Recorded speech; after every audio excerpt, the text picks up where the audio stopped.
மலர்ந்து மலராத பாதி மலர் போல வளரும் விழி வண்ணமே, வந்து விடிந்தும் விடியாத காலை பொழுதாக விளைந்த கலை அன்னமே. நதியில் விளையாடி கொடியின் தலை சீவி நடந்த இளந்தென்றலே, வளர்பொதிகை மலை தோன்றி மதுரை நகர் கண்டு பொலிந்த தமிழ் மன்றமே.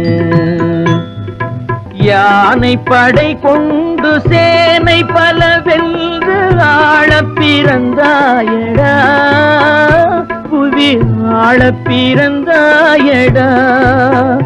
அத்தை மகளை மனம் கொண்டு இளமை வழி கண்டு வாழ பிறந்தாயடா, வாழ